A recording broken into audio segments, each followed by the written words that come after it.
নমস্কার। আজ আমাদের উত্তরপাড়া মিলন সঙ্গে রক্তদান শিবির উপলক্ষে একটা সান্ধ্যকালীন অনুষ্ঠানের আয়োজন করা হয়েছে। এই অনুষ্ঠানে বিশেষ অতিথি হিসাবে উপস্থিত হয়েছেন সম্মানীয় বিচারপতি জেলা আদালত শ্রী শুভঙ্কর সান্যাল মহাশয়। আমি ওনাকে মঞ্চে আসার জন্য আমন্ত্রণ জানাচ্ছি।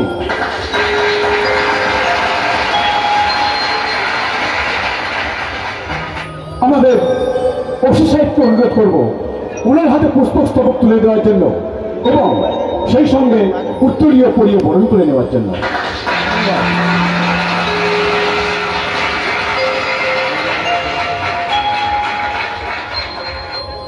এইবার আমি সম্মানীয় স্যারকে কিছু বলার জন্য অনুরোধ করব।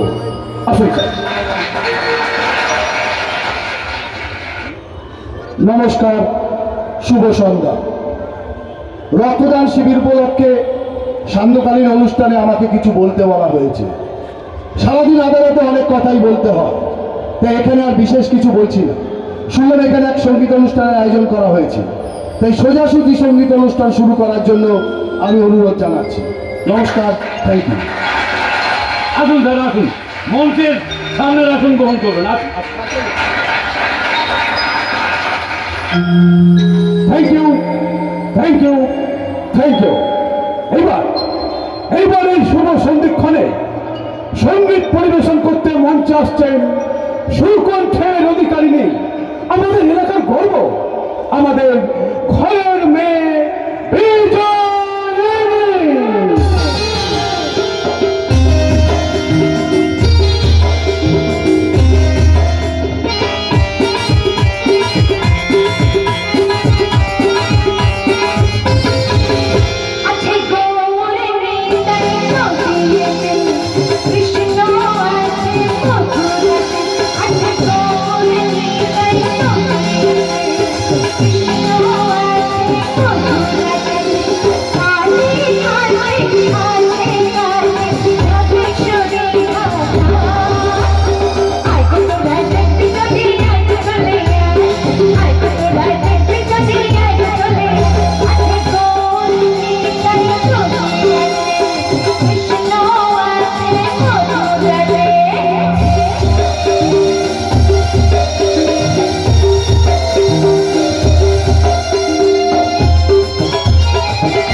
বলুন স্যার, আমাদের বিজয়নীর গান কেমন শুনলেন? অসাধারণ, অপূর্ব, মার্ভেলাস। আরে মশাই, এখন তো সবাই ওই ডিজে আর হিন্দি গান নিয়েই ব্যস্ত, কিন্তু আপনাদের বিজয়নীর বাংলা গান আর বাঙালির গান শুনে মনটা একেবারে জুড়িয়ে গেল মশাই। Hello sir. আরে প্রতীক যে, তা কেমন আছো? এই তো বেশ ভালো আছি। তা বিজয়নী কোথায়? ওর সঙ্গে একটু আলাপ পরিচয় করবো, ডাকো ওকে। আমাকে কোনোদিনও ডাকতে হয় না স্যার, আমি নিজেই চলে আসি। নমস্কার স্যার। এই তামা, তুমি তো খুব সুন্দর গান করো, তা সঙ্গীতকে পেশা হিসেবে বেছে নিলে না কেন? ও মা, গান গাওয়া তো আমার নেশা স্যার, আর আমার মনে হয় নেশার সঙ্গে পেশাকে কোনোদিনও ভুলিয়ে ফেলতে নেই। এই যেমন ধরুন না, মহানায়িকা সুচিত্রা সেন।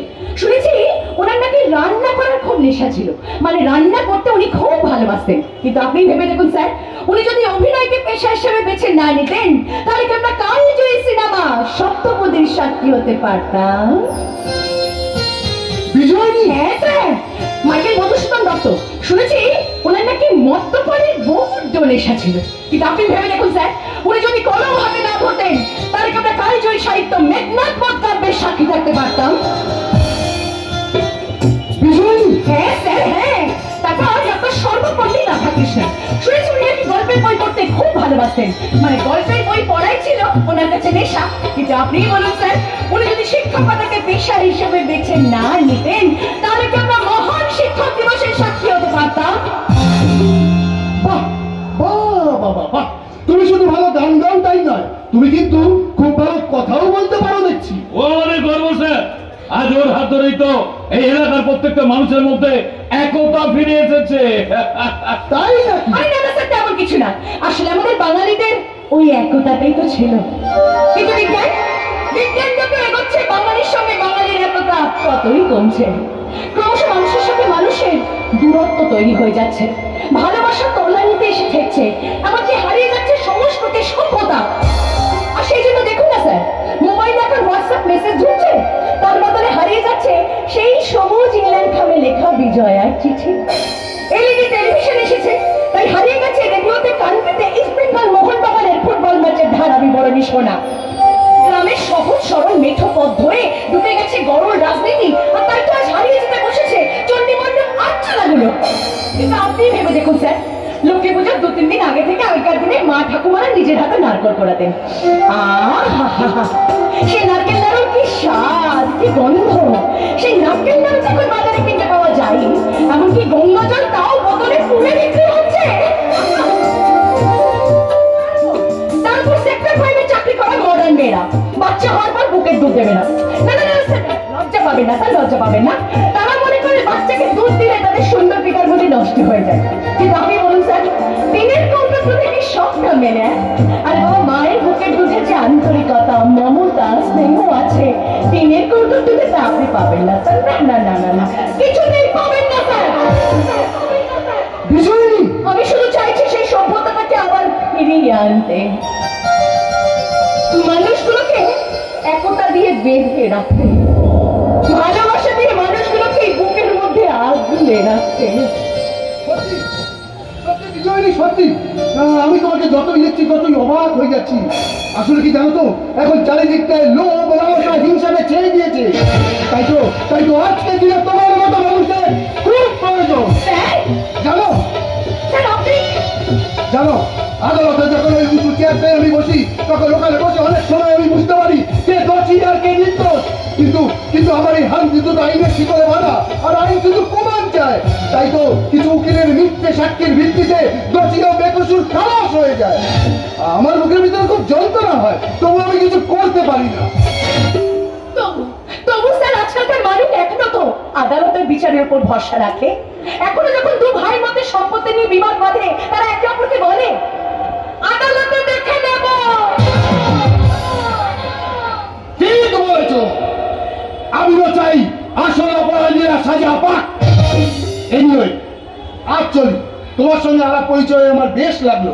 ভবিষ্যতে কোনোদিন আমাকে যদি তোমার প্রয়োজন মনে হয়, আমার কাছে এসো, আমি তোমার পাশেই আছি। ঠিক আছে স্যার, আজ তাহলে আসি। আসুন স্যার, আসুন। আসুন অলকেশ বাবু। ও হ্যাঁ, চলুন স্যার, চলুন চলুন। এবার জাস্ট আমি পাগল হয়ে যাব। কেন? সেই কখন থেকে তুমি এত ভারী ভারী কথাগুলো বলছো। নিহাল স্যার ছিল, আমি কিছুই বলতে পারছিলাম না। এখন তো স্যার নেই, এবার বলো আমার গান কেমন লাগলো? তা বলার সুযোগটা দিলেন কোথায় ম্যাডাম? ওরে বাবা, এখন তো দিচ্ছি, এবার তো বলো। তোমার গান খুব খুব ভালো লেগেছে। এই সত্যি বলছো? সত্যি সত্যি সত্যি, এই 3 সত্যি বললাম। হেপি গেছো দিদি, হেপি গেছো, পুরো ফাটিয়ে দিয়েছো, একদম বিন্দাস। আমি যতদূর জানি দীপালি রানী ওই দিকটা থাকে, এত রাতে দীপালি রানী এদিকে কোথায় চলছে শুনি? আরে আরে আরে আরে আরে আরে কি আরে আরে কি, আরে বাবা, মাঠে বসে তোমার গান শুনছিলাম, তো ফাংশন শেষ হলে বাড়ি যাবো।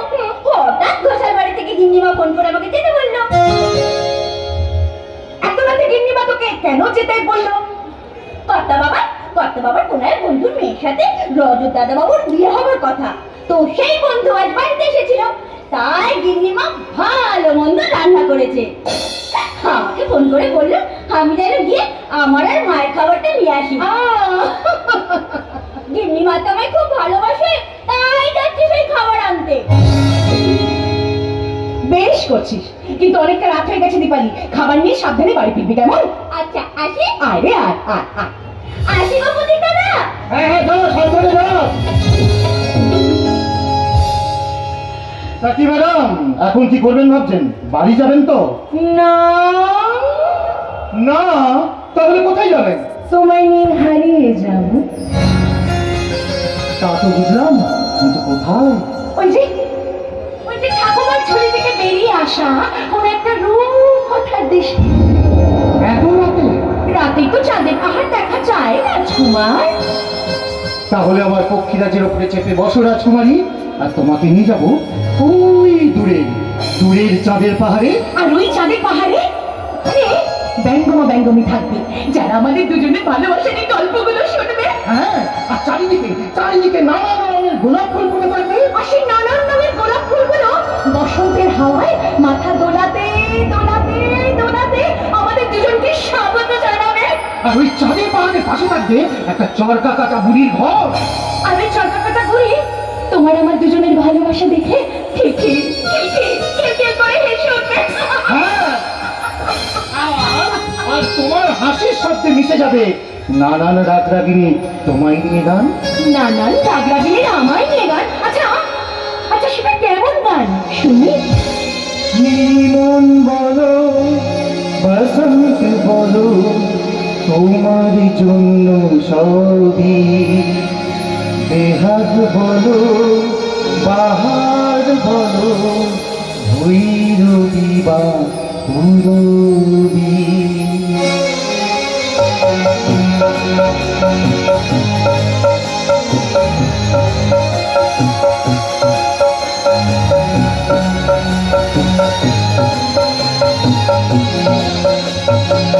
মন বলো, বসন্ত বলো, তোমার জন্য সবই, বেহাগ বলো, বাহার বলো, ভৈরবী বা পূরবী। মন বলো, বসন্ত বলো, তোমার জন্য সবই, বেহাগ বলো, বাহার বলো, ভৈরবী বা পূরবী।